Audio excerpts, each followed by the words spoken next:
오늘 성경 말씀은 출애굽기 31장 1절부터 5절 말씀이 되겠습니다. 우리 함께 교독하시겠습니다. 여호와께서 모세에게 말씀하여 이르시되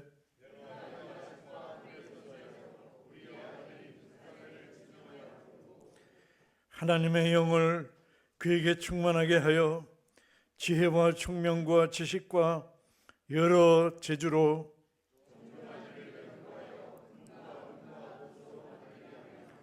보석을 깎아 물리며 여러 가지 기술로 나무를 새겨 만들게 하리라. 아멘. 참 사랑이 많으신 하나님 아버지, 거룩한 주일을 맞아 예배하게 하심을 감사드립니다. 지난 한 주간 또한도 저희의 삶을 지켜주시고 인도해 주신 은혜 감사드립니다. 하나님 아버지, 저희들 연약함 때문에 생각과 말과 행동으로 하나님 뜻대로 살지 못했고 성도의 길을 가지 못했습니다. 하나님, 죄와 허물을 용서하시고 다시금 예배를 통해 하나님 앞에 바로 서게 하여 주시옵소서. 하나님 아버지, 사순절을 맞이해 다시 한번 우리의 삶을 뒤돌아보게 하시고 저희들을 구원하시기 위해 십자가를 지시고 고난의 길을 걸어가신 예수 그리스도의 사랑을 기억하게 하시고 겸손한 마음으로 하나님 아버지를 높이 드러내는 순종의 삶이 되게 하여 주시옵소서.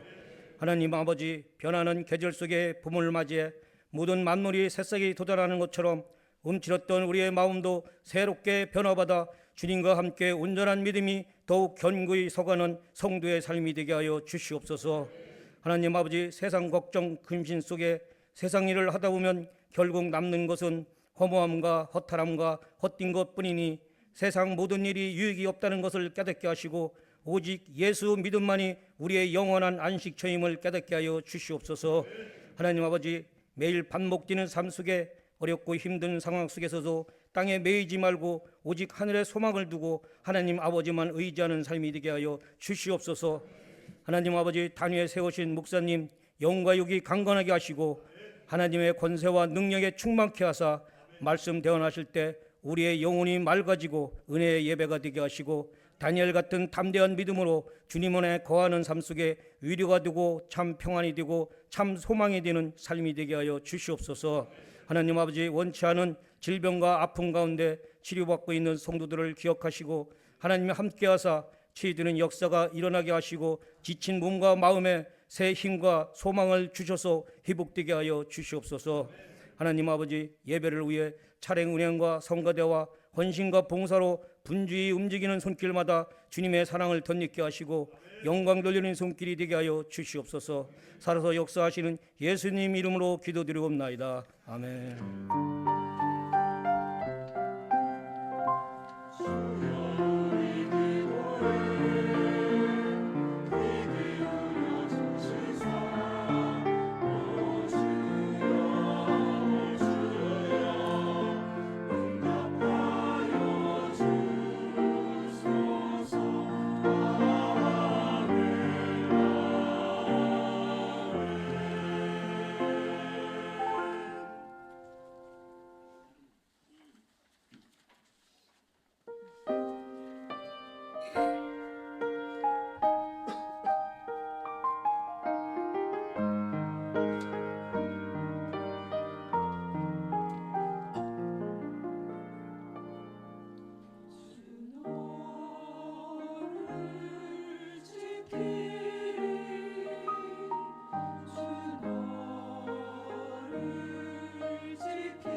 왜 안 들어?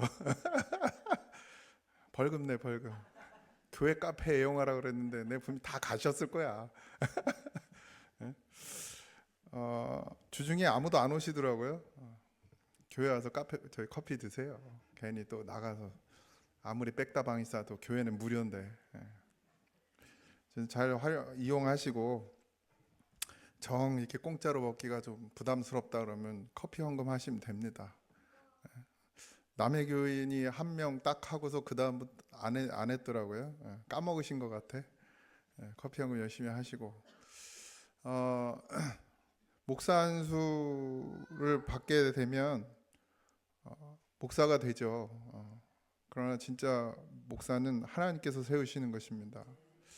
우리 두 분의 전사님들이 하나님이 세우시는 목사가 되기를 소망합니다.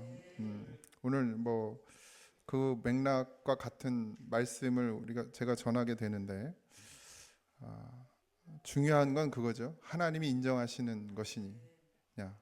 그러니까 사람이 인정하는 건 장로고 목사고 권사고 집사고, 이건 사람이 인정하는 것이고, 하나님이 정말 나를 그리스도인으로, 하나님의 사람으로, 하나님의 자녀로, 하나님의 백성으로 그렇게 인정하느냐, 그게 더 중요한 것이죠. 사람에게 인정받으려고 하는 그 욕구는 당연히 있습니다. 뭐 저에게도 있어요. 이왕이면 더 괜찮은 목사가 되고 싶고, 성도들이 존경하고 우러러볼 만한 목사가 되길 바라지만 그건 아무 소용이 없습니다. 사람의 눈과 하나님의 눈은 다르시더라고요. 그렇다고 해서 사람을 무시할 수는 없죠. 사람에게도 인정받지 못한다 그러면 하나님께는 더더군다나 인정받을 수 없습니다. 하나님은 더 원하시거든요. 그러니까 인간의 잣대보다 하나님의 잣대가 더 어렵죠. 근데 하나님께 우리가 하나님께 우리의 마음, 하나님의 마음에 우리가 들 수 있는 것은 예수 그리스도가 있기 때문이에요. 그러니까 사람의 생각으로 기준으로 봤을 때는 어떻게 하나님의 마음에 들게 할 수 있어라고 하지만, 우리는 예수님을 통해서 우리가 하나님의 마음에 흡족한 사람이 될 수 있다라는 사실입니다. 근데 적어도 땅에 속한 사람들에게조차도 인정받지 못한다 그러면 하나님께 인정받기는 어렵겠죠. 그렇지만 하나님은 우리를 늘 사랑하십니다. 우리가 주의를 온전히 지키자라는 것이 이제 기독교 안에서 되게 강하게 가지고 있던 이런 가치관이죠. 주일에 대한 가치관. 그러다 보니까 주일에만 집중되는 그런 경향들이 생겨나게 되고, 월요일부터 토요일은 4시간이고 주일만 와서 오전부터, 옛날에는 이제 새벽부터 저녁까지잖아요. 그렇게 해서 주일을 온전히 지킨다라고 생각했단 말이에요. 새벽에 나오고 주일 오전 드리고 그다음에 또 저녁 드리고 이러면 주일을 온전히 지켰다 이렇게 생각한단 말이죠. 그 생각이 뭐 나쁘진 않지만 결국 그런 것으로 인해서 월요일부터 토요일까지는 또 전혀 상관없는 삶을, 내 인생을 사는 그런 좀 뭔가 분리된 그리스도인, 교회에서는 그리스도인인데 성도인데 세상에 나가면 성도가 되지 않고 그냥 똑같은 일반인이 되어버리는 그런 좀 문제점들이 생겨났죠. 주일에는 하나님을 위해서 살고 평일에는 나를 위해 산다는 생각, 이게 빨리 벗어나야 될 생각이죠. 우리는 예배당 안에서는 거룩하게 살지만 세상 속에 나가서는 또 세상의 기준을 가지고 살아가는 것, 이게 지금 우리 기독교가 잘못 걸어온 시간들입니다. 성경은 삶을 둘로 나누지 않습니다. 예배와 삶, 성정과 직장, 거룩과 노동, 이 모든 것을 하나로 묶어주셨어요. 하나님은 우리에게 예배 시간만 부르신 것이 아니에요. 예배 드릴 때만 하나님이 우리를 부르신 것이 아니라 우리 인생 전체를 하나님께서 부르셨다는 사실입니다. 나를 부르셨어요. 나를 부르셨다 할 때 나는 내 삶 전체를 말하는 거예요. 거기에는 뭐 내 직장도 포함되고 내 가정도 포함되고 내 자녀도 포함되고 다 포함돼요. 자녀를 내가 기르는 게 아니에요. 하나님이 길러주시는 거지. 직장을 내가 열심히 다니고 월급 받는 것 같지만 그 직장에 나를 있게 하시는 것도 하나님이시고, 월급 봉투가 내게 올 수 있는 것도 하나님의 은혜라는 것을 잊으시면 안 됩니다. 근데 우리는 자꾸 분리시켜요. 마치 제가 가정에 들어가서 설거지를 하고 내가 도와줬다고 생각하는 거랑 같은 거예요. 그때 우리 아내가 그랬대요. 그건 도와주는 게 아니야. 내 일이 아니야. 우리의 일이지. 가정은 우리의 일이지. 그러니까 우리가 직장을 다니면서 월급을 받으면 내가 하나님께 무슨 선심 쓰듯 하나님께 헌금한다는 거예요. 마치 그게 뭔가 이렇게 하나님께 내가 드린다고 생각하는 거예요. 그러니까 드렸으니까 하나님 나한테 좋은 걸 줘야 된다고 생각하거든요. 이건 뭐 돕거나 드리는 게 아니라 하나님 것인데 하나님께 다시 돌려드리는 것이죠. 이건 우리 신앙의 고백이 돼야 됩니다. 근데 어느 순간 물질이 내 거라고 생각하니까 헌금은 내가 하나님께 드린다고 생각해요. 인심 쓰는 그런 것이 되어버리죠. 물론 우리 교회 신앙이 그 정도 수준은 아니지만 그래도 여러분 더 깊은 하나님의 세계에 들어가시길 소망합니다. 오늘 본문에 등장하는 부살레. 이제 뭐 제가 이 주의 길을 걷는 사람들을 시리즈로 설교해야겠다고 생각했을 때 배제했던 사람들이 뭐 이제 우리가 다 아는 뭐 아브라함, 이삭, 다윗, 야곱, 뭐 또 누구예요? 뭐 성경에 우리가 알고 있는 하나님의 사람들이 있죠. 주의 길을 걷는 사람들. 뭐 신약에 보면 사도들이 있겠죠. 그런 사람들을 모두 배제하고 찾아봤어요. 왜냐하면 이 주의 길을 걷는 게 특별하다고 생각하거든요. 우리가. 근데 아니에요. 특별하지 않아요. 하나님을 만난 사람들이 모두 걸어야 될 길이 주의 길이에요. 그죠? 그래서 저는 이번 4주 동안 계속해서 우리가 이걸 살펴보면서 어떤 특별한 것을 가진 사람이 하나님의 일을 하고 사명을 받고 하나님의 길을 걸어가는 것이 아니라 우리 모두를 하나님께서 부르셨다라는 사실, 그 부르심 자체가 사명이고 소명이고 그 부르심 자체가 우리에게는 응답이란 말이죠. 이 부살렐은 그냥 기술자예요. 그러니까 이제 뭐 손재주가 있는 사람이라는 얘기죠. 그는 선지자도 아니고 제사장도 아니고 설교자도 아니었습니다. 뭘 가르치는 사람도 아니었죠. 근데 하나님은 그를 향해 이렇게 말씀하세요. 부살렐을 지명하여 부르고 하나님의 영을 그에게 충만하게 하여라고 말씀하십니다. 성령이 충만한 뭐예요? 기술자예요, 기술자. 성령은 예배당에만 임하는 것이 아닙니다. 그렇죠? 우리 교회 와서 은혜를 받죠. 말씀을 통해서. 그러나 그게 우리의 은혜의 공급처의 전부가 돼서는 안 됩니다. 성령의 충만함을 입는 것이 단순히 예배의 자리에서 말씀을 들으면서만 임한다고 생각하는 것은 그건 착각이에요. 왜 그렇게 됐느냐? 왜 그렇게 바뀌었느냐? 이게 중대함, 중차대함, 목사의 설교가 중요하다고 되게 강조를 하다 보니까 이게 설교를 통해서만 성령을 받고 뭐 은혜가 충만해지는 것으로 오인하는 것이죠. 그렇지 않습니다. 우리 삶이 예배가 되면 그 삶이 예배가 되면 그 예배 속에서 항상 우리가 뭘 받을 수 있어요? 은혜를 받을 수 있고 성령의 충만함을 입을 수 있어요. 근데 이걸 한정 짓는 거죠. 주일 예배, 목사님의 설교 가운데서만. 그래야 돋보이잖아요. 그래야 내가 좀 위치가 있고 여러분들이 내 앞에 머리를 숙일 거 아닙니까? 조아리고 은혜 좀 달라고. 근데 그렇지 않습니다. 은혜는 저로부터 가는 게 아니고 하늘로부터 하나님으로부터 오는 거예요. 이 부살렐을 하나님께서 지명하여 부르고 하나님의 영을 그에게 충만하게 했다 그랬습니다. 하나님의 임재는 성령의 충만, 그러니까 하나님의 임재, 우리가 성령의 충만이라고 하죠. 이거는 가정과 직장과 우리의 삶의 현장에서도 임하는 줄 믿습니다. 오늘 우리는 부살렐을 통해서 하나님의 사람으로 산다는 것이 무엇인지를 우리가 다시 한번 또 묵상하고 또 내가 그 하나님의 사람인 것을 기억해내고 또 끄집어내고 그리고 결단하는 시간이 되길 소망합니다. 2절에 보면 내가 유다 지파 후레자 손자요 우리의 아들인 부살렐을 지명하여 부르고 이렇게 되어 있어요. 그래서 지명하여 부르다라는 히브리어는 카라인데요. 이 단어는 특정 목적을 위해서 선택하여서 부르셨다는 의미를 가지고 있습니다. 특정 목적을 위하여 선택하여 부르셨다. 하나님이 선지자를 부르실 때, 하나님의 지도자를 세우실 때 사용했던 표현이에요. 하나님이 모세를 부르셨다. 하나님이 사무엘을 부르셨다. 하나님이 예레미야를 부르셨다. 이럴 때 사용되었던 단어입니다. 근데 놀랍게도 이 단어가 한 기술자에게 지금 사용되어지고 있는 거예요. 그러니까 우리가 생각할 때 부르심을 입었다, 지명하여 불렀다 이러면 뭔가 특별한 사람이라고 생각하는 거예요. 다윗이나 뭐 사무엘이나 우리 성경에 많이 거론되었던 그런 사람들. 그래서 영적 지도자가 되고 아니면 뭐 리더가 되는 그런 것들을 생각했지만 그렇지 않죠. 하나님의 부르심은 강단에서만 있지 않습니다. 하나님의 부르심은 목회자에게만 한정된 것이 아닙니다. 사명이라고 하고 소명이라고도 하는 이 부르심은 우리 모두에게 있습니다. 하나님의 부르심이 없었다면 우리는 구원받을 수 없었겠죠. 지명했다는 콕 집었다는 얘기거든요.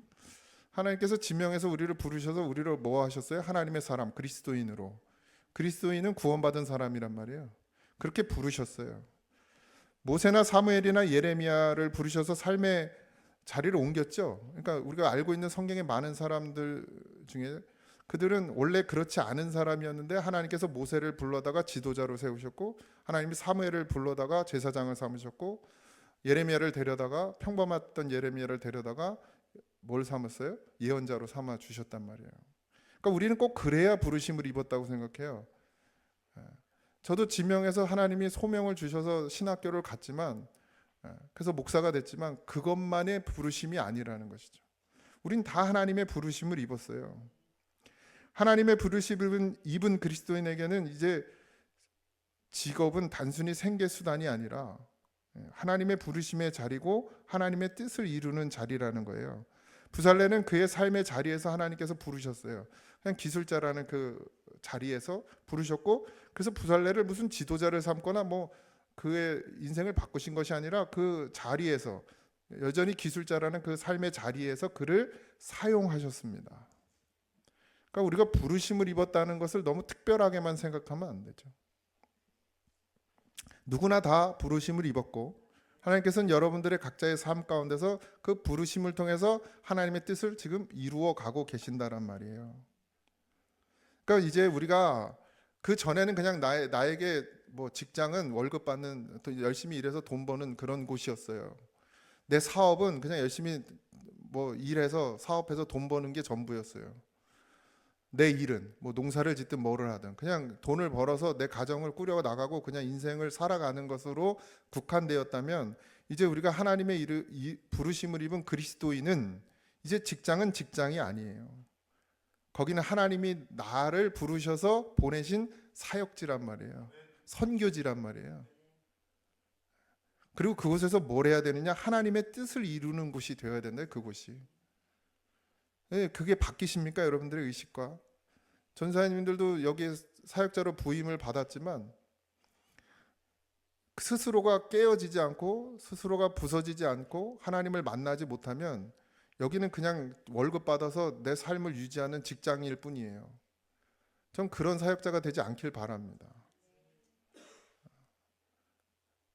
뭐 100만 원을 주든 10만 원, 한 달에 10만 원을 주든 하나님이 나를 이곳에 부르셨으면 목숨을 걸고 여기서 주의 일을, 주의 뜻을 이루면서 그 사역을 감당해내야 돼요. 누가 보든 안 보든.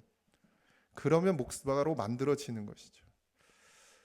그건 뭐 이제 목사로 부름받은 우리의 사명이고, 여러분들은 여러분들의 각자의 삶 가운데 여러분이 주신 사명들이 있어요. 그러니까 직장에서 열심히 하는 게 나쁜 게 아닙니다. 근데 그 열심이 나의 열심, 어쩌면 뭐 내가 가진 그 성격, 그런 사람들 있잖아요. 그냥 태어날 때부터 좀 게으른 사람들이 있고 태어날 때부터 부지런한 사람들이 있잖아요. 그 성격 따라 가는 것 말고 하나님 나를 이곳으로 보냈고 여기에서 하나님의 뜻을 이루기를 원하신다는 그 중심의 마음을 갖고 목사가 사역을 하듯 여러분도 각자의 직장 가운데 각자의 삶의 터전 가운데서 뭐 해야 돼요? 사역하는 거예요. 이 사역이라는 말이 단순히 일이라는 의미가 아니라 하나님의 뜻을 이루는 것, 그런 의미로 사역이라고 말씀드리는 거예요. 분명히 그렇게 우리를 하나님께서 부르셨단 말이죠. 성령 충만이라는 것은 능력이 아니라 사명입니다. 하나님의 영을 그에게 충만하게 하여 지혜와 총명과 지식과 여러 가지 재주로, 이렇게 되어 있는데, 이 성경에서 처음으로 이 영의 충만, 성령의 충만함을 이야기하고 있어요. 지금 그 성령의 충만함을 처음 성경에서 받은 사람이 누구냐? 이 부살렐이라는 사람인 거예요. 아주 지극히 평범한 사람이었죠. 많은 사람들이 성령 충만은 뭐 방언을 하고 능력을 갖고 기적을 일으키고 표적을 일으키고 막 안수하면 막 병이 낫고 막 탁 보면 다 보여. 그 미래가 다 보이고 뭐 예언하고. 하나님 나도 그런 것 좀 주세요.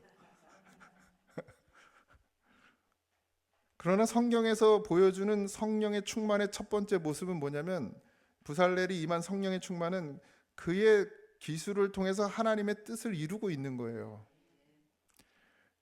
목사는 목사의 사명을 감당하고, 장로는 장로의 사명을 감당하고, 권사는 권사의 사명을 감당하고, 또 우리가 전체적으로 성도로서, 하나님의 부르신 분 성도로서 우리가 우리의 삶 가운데서 우리의 삶을 충실하게 살아내는 것, 그리스도인으로 살아내는 것, 그게 성령 충만이에요. 이 사람은 이제 금세공, 뭐 보석세공, 목공 기술, 예술적인 뭐 이런 그런, 그러니까 뭐 쉽게 얘기하면 인테리어 업자죠.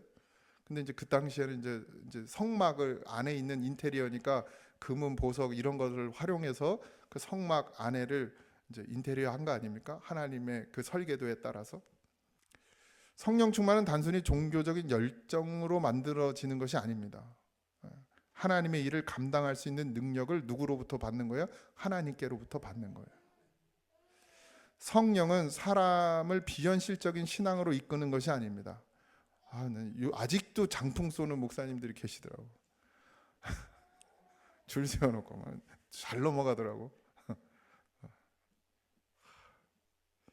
그게 성령 충만이라고 생각해. 아직도 성령 충만은 하나님의 나라를 세우는 일을 하는 것이에요. 하나님의 나라를 세우는 실제적인 능력을 주시는 거예요. 여러분 각자에게 달란트가 있잖아요. 우리가 달란트라고 하잖아요. 성령 충만하면 그 달란트를 잘 활용할 수 있게 되죠. 청소를 잘 하시는 분은 성령 충만 받고 청소를 더 잘하면 되는 거예요. 요리를 잘 하시는 분은 성령 충만을 받고 뭐 가서 안수하고 막 이러는 게 아니라 내가 그 요리의 자리에서 정말 더 맛있는, 목사님 설교는 은혜를 못 받아도 내 음식 먹고는 은혜 받게. 이게 성령 충만의 능력이란 말이죠. 그래서 부살렐의 성령 충만은 단순히 뭐 은혜 받아가지고 뭐 어떤 뭐 능력이 나타나는 게 아니라, 그 능력을 과시하는 게 아니라 하나님의 뜻이었던 성막 건축을 위해서 뭐예요? 하나님께서 부어주신 것으로 그가 쓰임을 받더라는 거예요. 부살렐의 이야기는 한 기술자가 하나님의 능력으로 성막을 지었다 해서 머무르지 않습니다. 창세기 1장에 하나님이 창조주로 등장하시는데, 하나님은 인간을 뭘로 지으셔? 하나님의 형상대로 창조하셨다 이렇게 말씀하십니다. 하나님의 형상. 그러니까 우리가 이게 이제 그 코에 생기를 불어넣었다 이래서 생명이 되었다. 이게 하나님의 형상, 영적인 존재라는 의미도 가지고 있지만, 하나님께서는 우리에게 뭘 줬냐면 창조적 존재로서의 힘을 우리에게 허락하셨단 말이에요. 그러니까 하나님이 창조하시듯 인간도 뭐예요? 만들고 세우고 구성하고 발전시키는. 근데 이 능력을 줬더니 이게 이제 죄가 덮어지면서 뭘로? 자기의 유익을 위해서 쌓죠. 그게 바벨탑 아닙니까? 하나님은 창조에 우리를 참여시켜 주셨어요. 그래서 부살렐은 바로 그런 사람이었죠. 단순히 기술자가 아니라 하나님의 창조 사역에 참여되는 사람. 성막은 단순히 건물이 아니죠. 성막은 에덴의 회복을 상징하는 공간입니다. 하나님의 영이 임하는 곳. 그게 에덴 동산 아닙니까? 하나님의 나라죠. 성막 안에는 금, 보석, 빛 등의 생명의 상징들이 있어요. 이거는 창세기 에덴을 상징하는 것이에요. 즉 부살렐의 손은 단순히 건물을 만드는 손이 아니라 잃어버린 에덴을 회복하는, 다시 세우는 그런 상징적인 손이었습니다. 성막은 하나님의 임재가 있는 곳이죠. 이스라엘이 광야를 지나서 광야에 들어왔어요. 홍해를 지나서. 그 광야는 아무것도 없는 곳이었죠. 근데 하나님께서 성막을 세워요. 그래서 그 광야 한가운데 뭐가 잡혀요? 하나님의 질서가 잡혀요. 창세기 1장에 보면 땅이 혼돈하고 흑암이 있고, 근데 빛이 어떻게 해요? 그 모든 것들을 다 질서를 잡아주는 것처럼 그 광야 가운데 하나님께서 성막을 세우시고 그곳에 임재하심으로 말미암아 하나님의 질서가 이스라엘 백성들 가운데 세워지죠. 중요한 사실은 거룩한 공간을 만드는 사람이 바로 그 거룩한 공간을 만드는 사람이 부살렐이었습니다. 하나님께서 지명하여 불러서 성령을 충만케 하시고 그의 삶을 통해서, 그의 직업을 통해서, 그의 기술을 통해서, 그의 달란트를 통해서 그 거룩한 공간을 만드는데 그를 사용하시더라. 하나님은 사람을 통해서 거룩한 공간을 만드셨다. 성막은 건물이 아닙니다, 여러분. 오늘의 성막은 그리스도인의 가정, 또 삶의 자리, 그리고 교회 공동체가 성막이죠. 교회죠. 성전이란 말이죠. 하나님은 오늘도 사람의 손을 통해서 세상 속에서 하나님의 거처를 지금 세우고 계시는 거예요. 우리를 통해서. 왜? 우리를 부르셨으니까. 그래서 우리는 주님의 것이죠. 그 속에서 새로운 생명을 세우시는 창조의 역사를 누굴 통해서? 우리를 통해서 이루신단 말이죠. 여전히 그 성막, 성전, 우리가 있는 곳이 교회잖아요. 이제 성전이라는 이름을 쓰지 않고 이제 우리가 교회라는 이름을 쓰잖아요.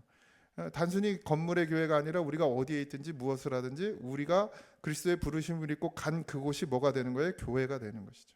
그 교회를 통해서 하나님은 무엇을 하길 원하시나? 생명을 창조하길 원하신단 말이에요.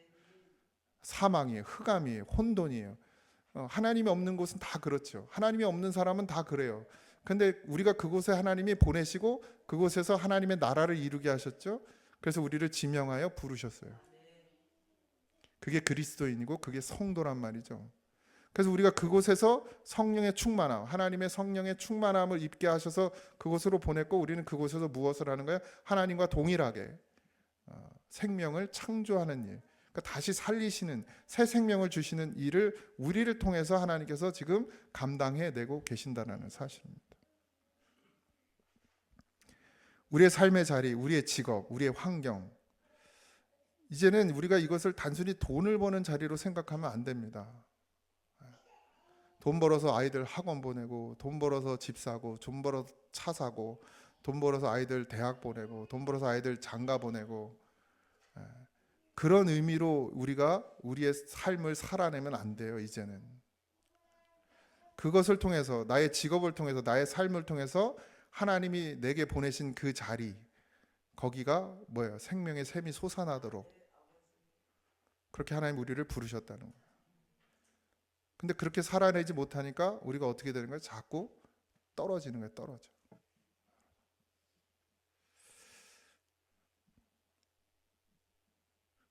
하나님은 우리를 그곳에 보내시면서 거기서 돈을 버는 자리로 우리를 거기로 보내시는 것이 아니라, 그곳에서 하나님은 우리를 사명의 자리로 보내고 계시다는 거예요. 하나님의 뜻과 우리의 뜻이 다르면 안 돼요. 그러니까 하나님은 우리를 우리의 삶의 주일 예배를 드리고 이제 삶으로 다시 돌아갈 때, 하나님은 우리 거기서, 하나님이 보내시는 곳은 사명의 자리란 말이에요. 그런데 우리는 자꾸 돈을 버는 자리로 가. 그러니까 무슨 병이 생겨요? 월요병이 생기는 거예요. 사명의 자리로 가면요, 월요병이 없지. 하나님께서 나를 보내셨어요. 그곳에서 하나님 새 생명을 창조하시라고 나를 보내셨어요. 그러니까 이건 돈을 버는 자리로 가니까 병도 생기는 거예요. 지겹고 힘들고, 또 가서 그 인간을 봐야 되네. 부살레의 손은 성막을 세웠습니다. 우리의 손은 무엇을 세우는 데 사용되어져야 합니까? 우리의 사업은 무엇을 세우고 있습니까? 우리는 배움을 통해서 누구의 영광을 드러내고 있습니까? 우리의 재능은 누구의 집을 짓고 있습니까? 여전히 우리가 하나님의 부르심을 입었다고 하면서도 우리의 삶을 통해서 나의 인생에만 집중하고 있다면 우리는 정말 하나님의 부르심을 정확하게 입은 사람이 아닙니다. 분명히 지명하여 부르셨다고 그랬어요. 그 부르심을 입은 자들에게 하나님께서 주시는 그 성령의 충만함을 통해서 이제 우리는 세상 가운데 나가지만 그곳에서 나를 위해 사는 것이 아니라 주를 위해 산다는 것이죠. 우리의 손이 정직을 세워야 됩니다. 공의를 세워야 돼요. 섬김을 세워야 돼요.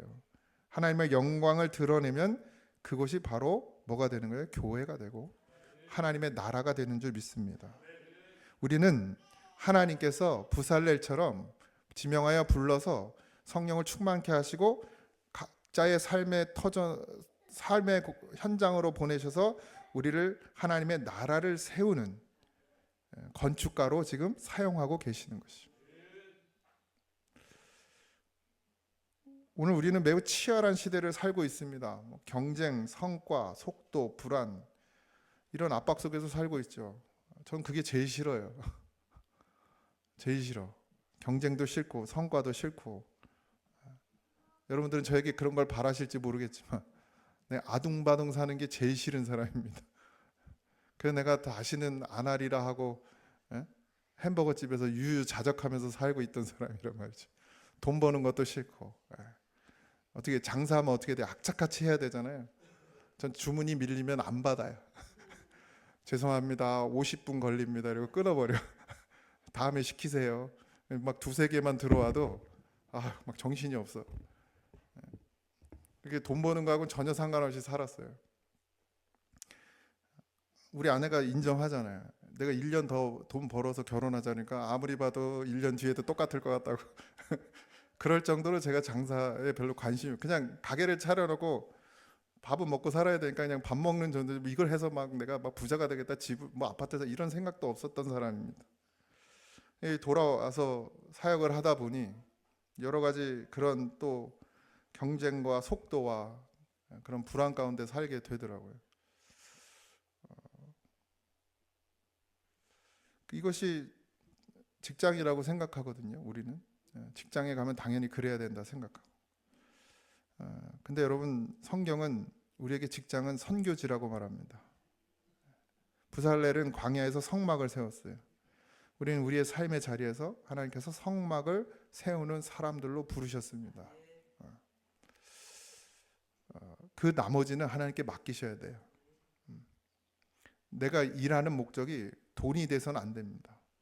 하나님 내게 그곳에 보내셔서 나로 하여금 하나님의 뜻을 이루게 하시는데 내 목적을 두셔요. 내 시선도 거기에 두세요. 내 마음도 거기에 두세요. 물질은 하나님께서 그런 사람들에게 따라오게 하시는 아주 하찮은 종 같은 존재인 거예요. 우린 근데 물질을 뭐처럼 섬겨요? 신처럼 섬겨. 돈을. 그러니까 망하는 거예요. 그러니까 부자가 될 수 있겠지만 하나님과 멀어지는 건 망하는 길입니다. 우리가 뭐 많은 걸 누릴 수 있겠지만 하나님과 멀어지는 건 결국 망하는 길이에요. 사는 길을 택하십시오.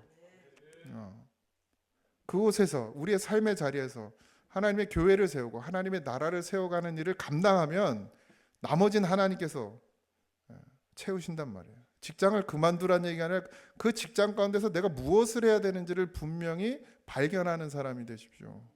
내가 지금 하는 일, 그것이 하나님께서 내가 그곳에서 무엇을 하기를 원하시는지를 분명히 발견하고 그 발견한 것을 분명히 이루면서 살아가십시오. 그러면 그 나머지의 삶은 하나님께서 채우신단 말이에요. 그게 광야 아닙니까? 광야에서 하나님께서 이스라엘 백성들에게 바랬던 건 딱 한 가지였어요. 나를 바라봐라. 나를 믿어라. 내게 속해라. 나를 의지해라. 그거였어요. 그거. 그랬더니 어떻게 해요? 하나님께서 다 먹이시고 입히시고 지키시고 보호하여 주셨어요. 오늘 우리의 삶도 마찬가지. 광야니까요? 아니요. 지금 우리도 광야예요. 하나님이 살아계십니다. 이제 우리에게 직장, 우리의 삶의 터는 단순히 돈벌이의 수단이 아니라 하나님의 뜻을 이루고 하나님의 역사를 이루는 하나님의 나라가 되어야 될 줄 믿습니다. 부살레의 인생이 특별했던 이유는 그가 특별한 기술을 가졌기 때문이 아닙니다. 그가 뛰어난 능력을 가졌기 때문이 아닙니다. 그는 하나님께서 지명하여 부르셨고 그의 주의 영이 충만한 하나님의 사람이 되었고 그의 손도 뭐가 됐어요? 하나님의 것이 되었어요. 오늘 우리도 똑같은 사람이에요. 똑같은 사람. 하나님께서 우리를 지명하여 부르셨어요. 그러니까 여러분들이 지금 이 자리에 있는 겁니다. 그리고 하나님께서 그의 영으로 충만케 하여 주셨어요. 그래서 우리가 하나님의 것, 하나님의 사람, 그리스도인이 되었어요. 그러니 이제 우리는 우리의 삶 전체가 내가 누구의 것이에요? 하나님의 것이 됩니다. 그러면 하나님께서 그 인생을 이끌어 가시는 거예요. 주의 것이 되면 우리의 삶이 뭐가 돼요? 사명이 됩니다. 뭐 또 되게 사명 그러니까 되게 거창해 보이지만 그냥 하나님의 뜻을 이루며 사는 거죠. 1년 365일 주의 뜻을 이루며 살아가는 거예요. 단순히 주일 52주 1년에 52주만 와서 하나님 뜻을 이루는 것이 아니라 우리 삶 전체 365일 매 순간순간 직장이 예배가 되고 노동이 우리가 하는 일이 사역이 되고 그리고 우리의 삶을 이렇게 고백해요. 주님, 내 손을 사용하여 주옵소서. 내 발을 사용하여 주옵소서. 내 삶을, 내 인생을 사용하여 주시옵소서. 이런 고백이 여러분의 삶의 터전에서, 이 예배의 자리에서뿐만 아니라 여러분이 있는 그곳에서 이루어지길 소망합니다. 하나님은 오늘도 부살렐처럼 주의 길을 걷는 사람들을 부르고 계십니다. 하나님 늘 우리를 부르고 계세요. 여러분들이 그 부르심의 소리를, 그 음성을 들으시길 소망합니다. 그리고 하나님께서 지명하여 부르신 그 뜻을 따라서, 우리가 다 성도고 그리스도인이잖아요. 그 뜻을 따라서 주님의 것이 되어서 주의 길, 주의 사명, 주의 뜻을 이루며 여러분의 삶 가운데서 살아내실 소망합니다. 여러분이 계신 그곳이 주의 것이 되어 주의 영광을 세우는 하나님의 나라가 되기를 축복합니다. 우리 찬양합시다.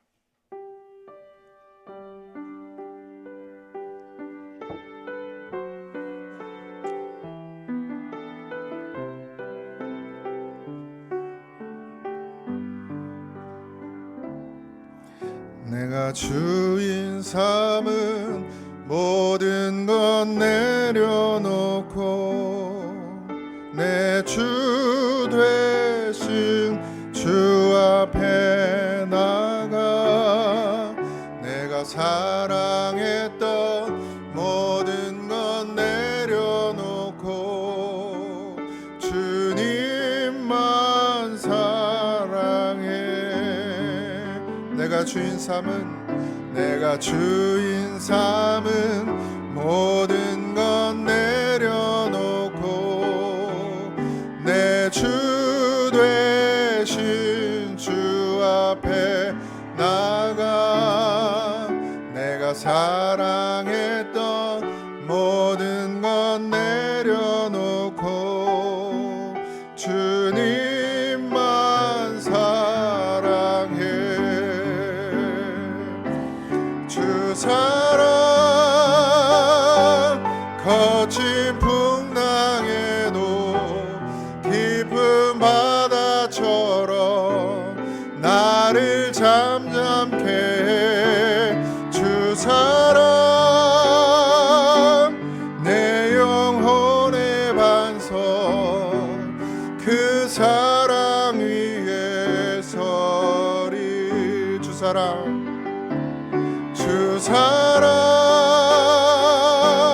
거친 풍랑에도 깊은 바다처럼 나를 잠잠케 해. 주 사랑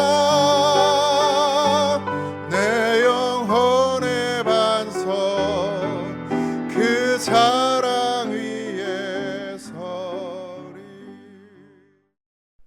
광야의 이스라엘 백성들에게 하나님이 원하셨던 것은 하나님을 온전히 바라보는 믿음이었습니다. 하나님이 먹이셨고 하나님이 입히셨고 하나님이 마시게 하셨으며 피할 길도 허락하신 줄 믿습니다. 우리의 삶의 목적이 이제는 내가 되지 않고 주님이 되게 하시고 우리의 삶의 터전이 그저 나의 삶을 유지하는 돈벌이의 수단이 되지 말고 하나님의 사명을 이루는 곳이 되게 하시며 하나님의 뜻을 이루는 사명지가 되게 하시고 그것을 교회로 만들고 하나님의 나라로 변화시키는 것이 우리의 사명이 되게 하여 주옵소서. 우리의 주인 삼았던 모든 것 하나님 내려놓고 이제 주님이 주가 되시는 삶을 살기를 작정하오니 결단하오니 아버지 하나님 부살렐에게 임했던 성령 그 충만한 성령의 은혜가 오늘 우리에게 임하게 하여 주셔서 이제 하나님의 종으로 하나님의 자녀로 하나님의 사명자로 이 땅 가운데 걸어 나가게 하여 주시옵소서. 이제는 우리 주 예수 그리스도의 은혜와 하나님 아버지의 크신 사랑하심과 성령님의 감화 감동 역사하심이 주의 부르심을 입은 하나님의 자녀로 그리스도인으로 살아가기를 소망하는 사랑하는 성도들 위해 이제부터 영원토록 함께 하시기를 간절히 축원하옵나이다. 아멘.